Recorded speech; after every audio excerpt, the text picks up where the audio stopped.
opportunity for baseball.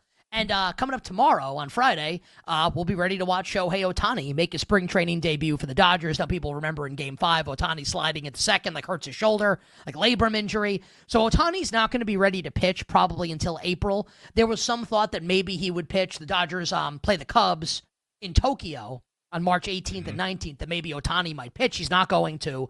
But per Dodgers manager Dave Roberts, quote, sooner rather than later for Ohtani to take the mound. So Ohtani's just going to bat tomorrow in spring training. And, I mean, we've done this a couple times this baseball offseason. The Dodgers, just an absolute embarrassment of riches. I think it might be the best roster of my lifetime. It doesn't mean they're going to win the World Series or even get there. But, I mean, they are absolutely stacked. Plus 240 to win the World Series. Crazy. Plus 145 to win the National League.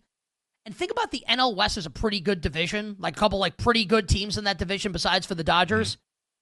The Dodgers are minus 600 to win the NL West. I want to bring Jake on here, but Femi, first to you. How are you looking to bet, if at all, the Los Angeles Dodgers heading into the season?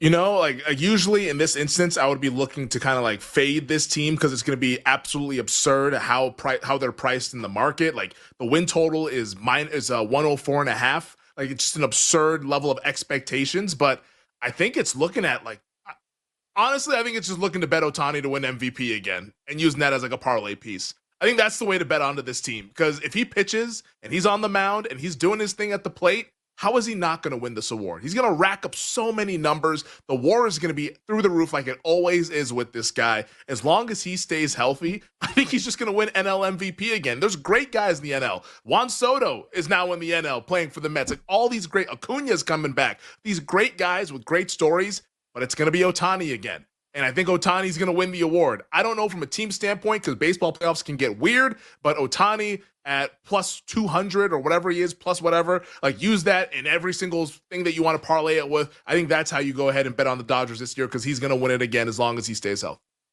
Jake, thoughts on Femi's thought on Ohtani, MVP as a parlay piece, and then your overall thoughts on the Los Angeles Dodgers. Yeah, I mean, it's hard not to go against Ohtani, and I personally have no interest in doing that. Plus 160. Plus 160 is the Ohtani MVP number at BetMGM. Oh, right. Now. Plus 160. Oh, that's all. Just plus 160, you know?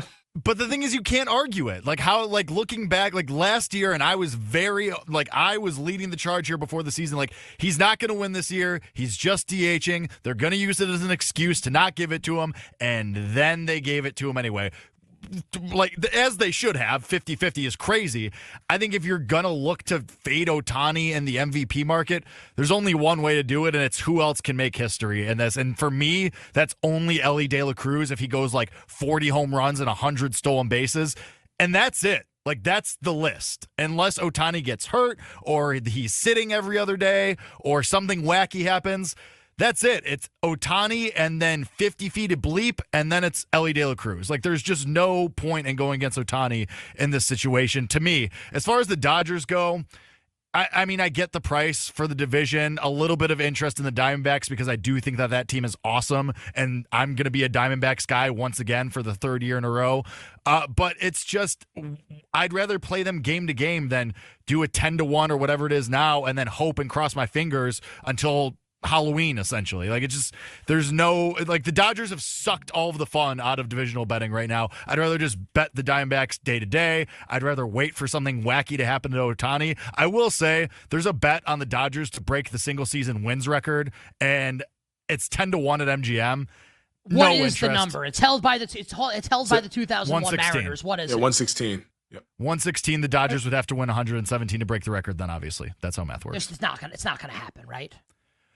I don't think so. I had a couple people say, oh, well, 10-1, like that's a pretty good number.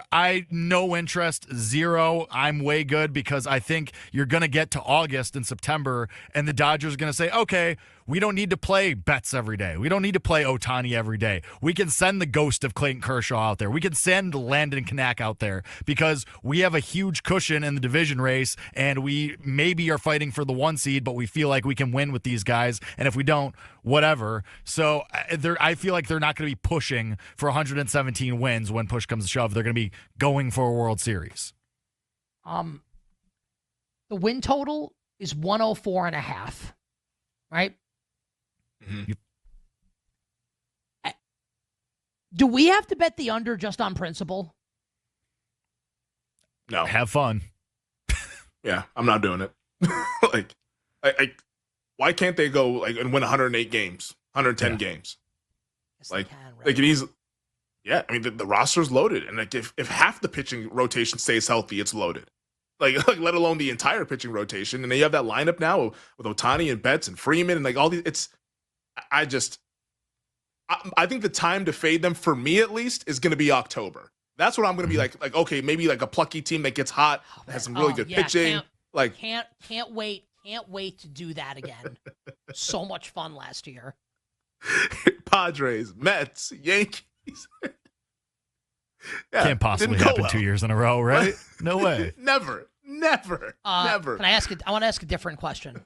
Okay, so think about the visceral reaction that you guys just had when I suggested betting the under. Why don't we do a show bet and we all bet the over on the Dodgers win total this season? So we can root for greatness. Yeah, root for greatness, and I want to put I'd like to put like my Kevin O'Connell Coach of the Year on it. I will not be doing that. Again, you have fun with that. In all seriousness, I could bet the win total over. Because what I think we should do here is we should have at least like Femi loves the Reds, I love the Rangers, Jake's gonna have teams that he loves. Like I think that we collectively as a show should go in on a couple win together. Go in on some win have a little rooting interest. So, I guess when do we need to bet it? Because, do we think that people are going to be like, oh, let's play contrarian and bet this thing under? So, do we want to wait till, the day before opening day to bet this? Or do you want to just, bet this right now? I do want to bet this with you. I'm going to tell you when we're going to do it. Next week. Hell yeah. I won't be here. Yeah. The week after. I don't want to bet enough. We need Jake for this. We do. Yeah, we do need Jake. If it was going to be if it was going to be like a college basketball conference tournament winner pool, we don't need Jake, but we need Jake for this. So thanks, guys. In a couple weeks we'll do it. Just being honest. I think Femi's right. I think you're going to get contrarian people betting the under because I feel because it ticked up. I think it opened 102.5 and it ticked up a couple wins already. So I think people are going to come in on the other side. All right. Yeah. Okay. Be the people that Major League Baseball.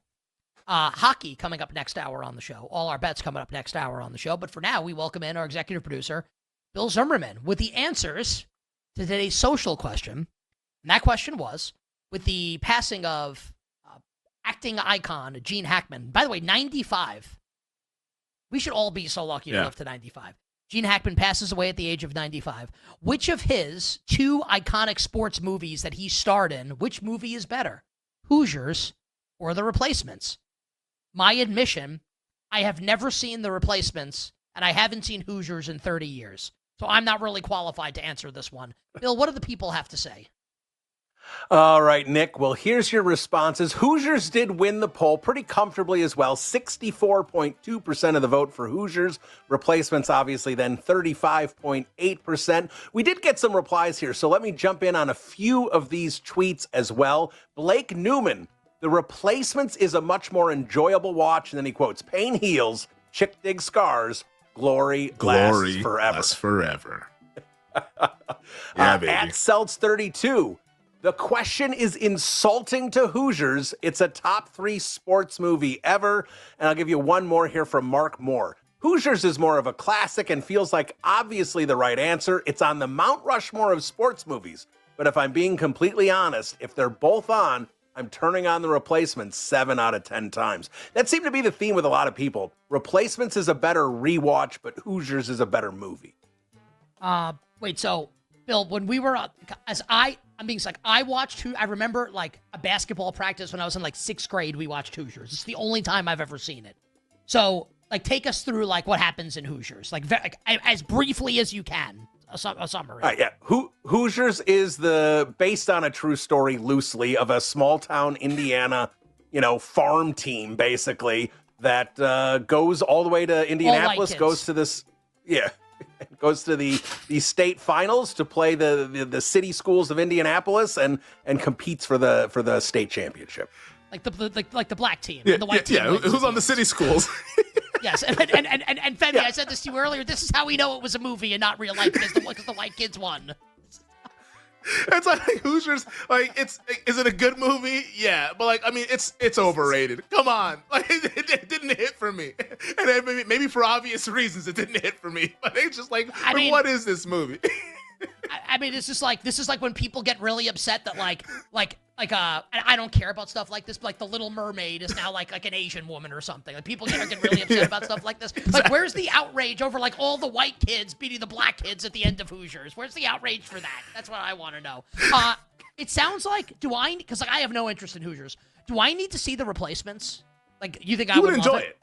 Yeah, it's Keanu Reeves in it. Like, you love The Matrix. Oh, I love Keanu Reeves is the quarterback. Yeah, he's the quarterback. Yeah, and he has like this whole backstory of being like some big time college quarterback. Yeah, Shane Falco. Like he was a bust coming out of college, played at Florida State, but then like this was like his chance to get that like second opportunity. It's like a strike basically. That's why it's called The Replacements, because it's like playing out like a strike season. Like the pros are obviously all boycotting for the labor agreement. So it's a great movie. And it's a love story as well, a little bit of a rom-com action. So it's awesome. I don't know if you sold me there at the end. What's the name of the main character in Hoosiers? Like the kid who like makes the free throws, right? It's Jimmy Chitwood, right? Yeah. It's like they sat in a room and said, "What's the whitest name we can come up with for this character?" Jimmy Chitwood.